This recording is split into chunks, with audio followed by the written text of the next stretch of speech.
சில குட்டீஸ் எல்லாருக்குமே வந்து பார்த்தீங்கன்னா ஒரு சிறப்பான குட் மார்னிங்ப்பா. 11th student physics, 11th student economics எல்லாமே தயார் நிலையில் இருப்பீங்க அப்படின்னு வந்து நினைக்கிறேன். எவ்வளோ மார்க் எடுத்தால் பாஸு அப்படின்றதும் லாஸ்ட் டைமில் 1 மார்க் மட்டும் தான் படிக்கணும், 1 மார்க் மட்டும் தான் படிக்கணும். ஏன்னா 1 மார்க்கை வச்சே பாஸ் ஆகலாம். பாஸ் ஆகிறதுக்கு 1 மார்க் ரொம்பவே ஹெல்ப் பண்ண போகுது.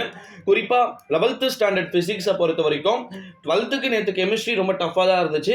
பட் 11th ஃபிசிக்ஸ்க்கு 1 மார்க் மேபி டஃப்பாக இருக்கலாம். ஓகேங்களா? அதனால் 1 மார்க் மட்டும் நல்லா வந்து தரவாக வந்து படிச்சுக்கோங்க. ஃபிசிக்ஸ் 11th ஸ்டாண்டர்ட் ஃபிசிக்ஸ் எழுத போகின்ற மாணவ செல்வங்கள் 70க்கு 15 மதிப்பெண் எடுத்தா பாஸு அப்படின்றத நினச்சி நம்முடைய டார்கெட் 15க்கு மேலே நம்ம எடுத்துட்டா பாஸ். ஓகேங்களா? அதை வந்து நினச்சிக்கோங்க. அதில் 1 மார்க்கே மோஸ்ட்லி புக் பேக்கே வந்து புக் பின்னாடி இருக்கிறதே வந்து பார்த்தீங்கன்னா ஒரு 15ல் 10 கொஸ்டின்ஸ் வந்து வந்துடும். ஓகேங்களா? ஸோ அதுக்கப்புறம் 2 மார்க்கு 3 மார்க்கு 5 மார்க்கு கம்பல்சரி கொஸ்டின்ஸ்லாம் அட்டன் பண்ணிடுங்க சில குட்டீஸ்.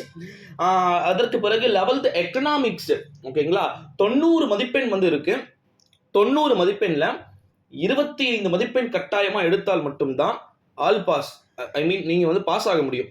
ஸோ அதனால் 25 மார்க்குக்கு நீங்கள் எழுத போகிறது ஒன்றுமே இல்லை. உங்களுக்கு வந்து 1 மார்க் வந்து நல்லா வெயிட்டாக இருக்க போகுது. ஓகேங்களா?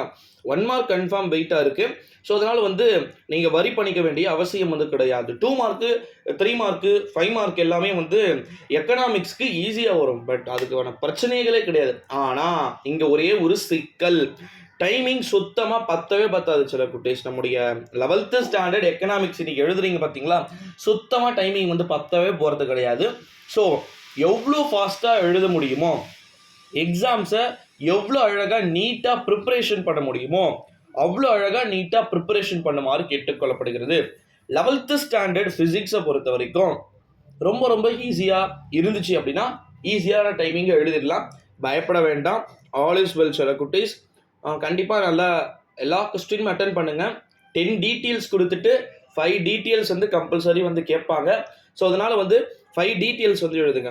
ஒரு லெசனுக்கு ஒரு டீட்டெயில் அப்படின்ற மாதிரி கண்டிப்பாக கேட்பாங்க. ஓகேங்களா? அதனால் நீங்கள் 2 லெசன்ஸை கொஞ்சம் ஓரளவு ஃபுல் இருக்கிற டீட்டெயில்ஸ் எல்லாமே படிச்சிங்கனாலும் கூட உங்களால் 10லேருந்து 20 மார்க்ஸை ஃபுல்லாக எடுக்க முடியும். அதாவது 2லேருந்து ஒரு 4 லெசன்ஸ் ஃபிசிக்ஸாக இருக்கட்டும், இல்லை அது 11th எக்கனாமிக்ஸாக இருக்கட்டும், மோஸ்ட் இம்பார்ட்டன்ட் லெசனை வந்து படிச்சிருக்கணும். ஸோ மற்றபடி வந்து பார்த்தீங்கன்னா 2 மார்க்கில் தொடங்கி 3 மார்க்கில் தொடங்கி 1 மார்க்கில் தொடங்கி தொடர்ந்து வந்து பார்த்தீங்கன்னா வினாத்தாள்கள் எளிமையான முறையில் வந்து பார்த்தீங்கன்னா வடிவமைக்கப்படுவதற்கு வாய்ப்புகளும் சாத்தியக்கூறுகளும் இருக்குது அப்படின்னே வந்து சொல்லலாம் சில குட்டீஸ். ஸோ அதனால் வந்து நீங்கள் பெருசாக வரி பண்ணிக்க வேண்டிய அவசியம் இல்லை.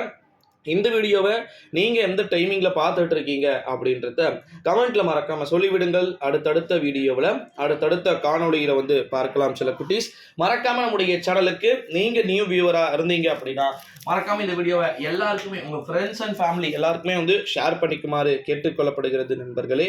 நன்றி, வணக்கம்.